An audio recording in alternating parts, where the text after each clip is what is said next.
Shalom Bapak Ibu, saudara-saudara yang terkasih dalam Kristus Yesus. Senang dapat bertemu lewat video yang telah diupload di channel YouTube HKI Samarinda, yang mana dalam setiap hari kita akan mendengarkan firman Tuhan.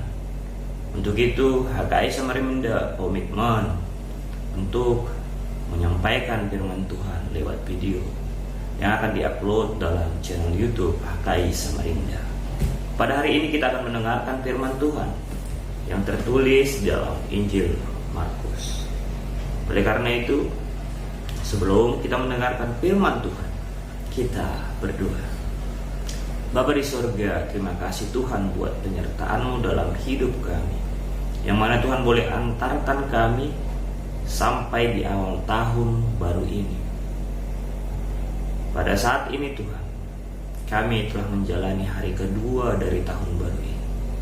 Kami merasakan sukacita yang datangnya daripada-Mu. Tuhan, banyak hal mungkin yang kami alami, baik suka dan duka, tapi kami yakin dan percaya Engkau selalu campur tangan dalam hidup kami. Kekhawatiran kami akan hilang dalam sebuah iman percaya kami atas kuasa-Mu. Begitu juga Tuhan, sebentar kami akan mendengarkan firman. Mari berkati hati dan pikiran kami Tuhan, agar kami boleh mendengar dan melakukan firman dalam kehidupan kami. Dalam Kristus Yesus kami berdoa dan mengucap syukur. Amin. Shalom Bapak Ibu, saudara-saudara yang terkasih dalam Kristus Yesus. Pada kesempatan ini kita akan mendengarkan firman Tuhan yang tertulis dalam Injil Markus, dalam pasalnya yang pertama, dan dimulai dari ayat 1 sampai yang ke-8. Begini firman Tuhan.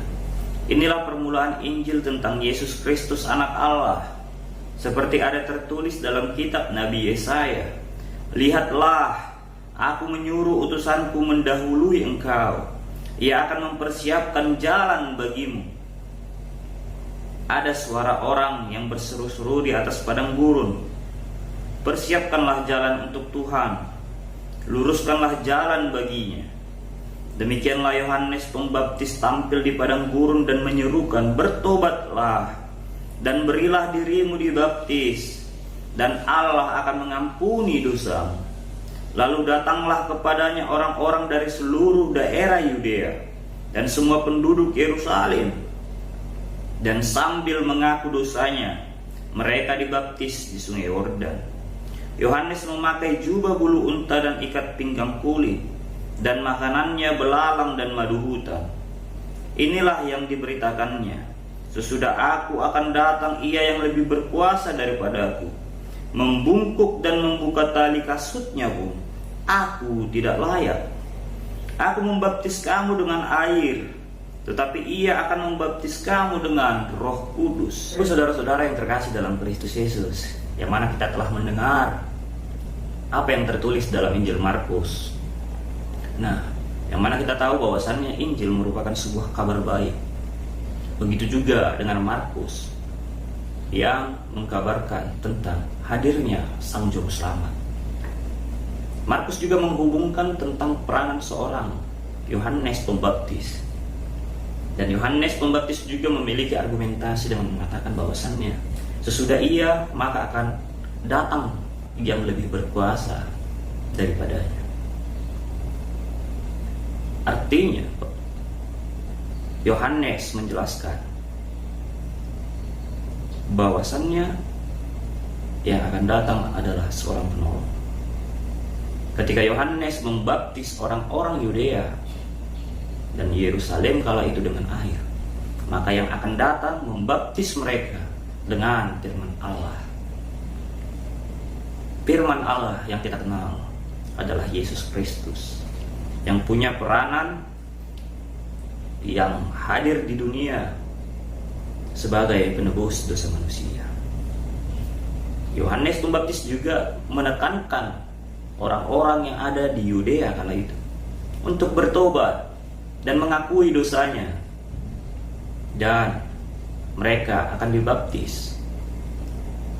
Dengan hal demikian, maka Allah yang hadir sebagai juru selamat mengampuni dosa-dosa mereka. Tapi tidak sampai di situ saja. Setelah dengan mengakui dosanya dan menerima Allah di dalam hatinya, maka secara tidak langsung juga kita diajarkan untuk melakukan hal-hal yang berkenaan dengan perintah Tuhan. Kalau tadi juga Yohanes menekankan untuk bertobat, bukan berarti ketika kita mengatakan bahwasannya Allah hadir dan menerima baptisan, kita sudah hidup layak dan kudus. Hidup layak dan kudus ketika iman sejalan dengan apa yang kita lakukan. Itu yang disampaikan lewat Injil ini. Sebuah Injil ataupun kabar baik yang kita dengar melalui Markus, yang menghubungkan seorang Yohanes Pembaptis. Begitu juga dengan Yesaya. Seorang Yesaya menubuatkan dirinya sebagai pembuka jalan. Namun seorang Yohanes Pembaptis menyerukan di dalam hal pertobatan, yang tentu akan mengajak kita untuk mengubah pola pikir kita dengan melakukan segala sesuatu yang kita lakukan berdasarkan apa yang benar, sesuai dengan apa yang kita percaya. Dengan hal demikian, kita sebagai umat, apa yang harus kita lakukan dalam hal menyambut kedatangan Mesias yang datang sebagai bentuk roh, sebagai penolong dalam kehidupan kita, sebagaimana kita percaya. Namun dengan kehidupan kita, dengan kesehari-harian kita, perlu untuk kita evaluasi secara pribadi. Apakah kita memang benar-benar orang-orang yang telah menerima Yesus Kristus di dalam hati kita? Ataukah kita adalah orang-orang yang hanya mengaku namun tidak menjadi pelaku dalam setiap apa yang kita imani? Iman kita tidak akan pernah terlepas dari apa yang kita lakukan. Ketika iman kita teguh dan memang meyakini bahwasannya kita adalah orang berdosa dan orang yang telah diselamatkan dari dosa maut atas perbuatan kita, sewajarnya dan seharusnya kita sudah memulai untuk hidup yang benar, sebagaimana Yohanes Pembaptis berseru kepada orang-orang Yudea untuk bertobat dan menerima Allah.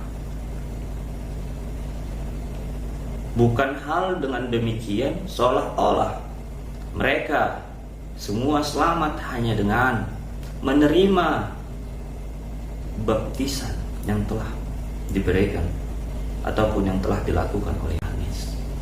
Namun ada proses yang harus mereka lalui. Hari ini kalau kita ditanya, apa cara kita untuk menyambut Yesus Sang Mesias yang hadir dalam bentuk roh, yang punya peranan sebagai penebus atas segala dosa-dosa kita? Apa yang harus kita lakukan? Mungkin banyak di antara kita yang telah bosan mendengar, lakukanlah perbuatan baik.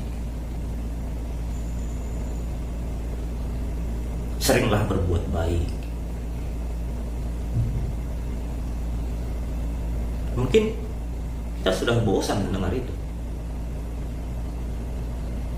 Namun, yang mana sebenarnya orang Kristen tidak hanya dituntun untuk melakukan perbuatan baik saja, melainkan harus hidup yang benar. Karena hidup yang benar sudah pasti orang-orang yang melakukan perbuatan baik. Tapi orang-orang yang melakukan perbuatan baik belum tentu benar. Oleh karena itu, orang Kristen, kita, saya, Bapak Ibu Saudara-saudara sekalian, tidak hanya diajarkan ataupun diingatkan untuk melakukan perbuatan baik, tetapi harus melakukan perbuatan yang benar. Sebagaimana Allah telah punya peranan yang sangat luar biasa dalam hidup kita. Allah yang kita kenal, yang kita imani, dengan Roh Kudusnya selalu berdampingan dengan hidup kita, selalu menjadi penolong dalam hidup susah yang kita alami. Mungkin banyak permasalahan, pergumulan yang kita hadapi, baik tahun-tahun yang lalu, yang sudah berlalu, yang pernah kita alami. Namun memang benar, hari-hari lalu yang kita jalani adalah peristiwa-peristiwa yang mengajarkan kita. Ketika ada perbuatan-perbuatan kita yang salah, yang pernah kita lakukan, seharusnya kita evaluasi itu untuk tidak melakukan perbuatan-perbuatan yang salah juga di awal tahun ini. Begitu juga dengan segala pekerjaan-pekerjaan. Begitu juga dengan cara kita berbicara kepada orang. Begitu juga dengan bagaimana cara kita menyikapi orang. Mari kita evaluasi diri kita. Sudah sejauh mana kita mengenal diri kita sendiri? Dan sudah sejauh mana iman kita berbuah sebagaimana Mesias yang telah menebus kita dari maut dosa-dosa kita. Sambutlah Sang Mesias setiap hari. Kalau kita ingat, tentunya setiap hari adalah hari ini, hari esok, atau hari-hari sesudahnya. Kita sambutlah Mesias. Kita dituntut dan diingatkan untuk menjadi pribadi yang tidak hanya sebatas pendengar saja, melainkan menjadi pelaku-pelaku firman Tuhan. Dengan demikian, maka kita sudah mewartakan kasih yang telah kita terima dari Tuhan. Mewartakan kasih yang datangnya daripada Tuhan bukan hanya dengan mengucapkan, melainkan dari apa yang kita lakukan. Demikianlah firman Tuhan. Kita berdoa. Bapa di surga, terima kasih Tuhan. Kami telah diajarkan dan diingatkan untuk menyambut Engkau yang telah menebus dosa kami. Sebagaimana kami mengaku dan percaya Engkau adalah penyelamat.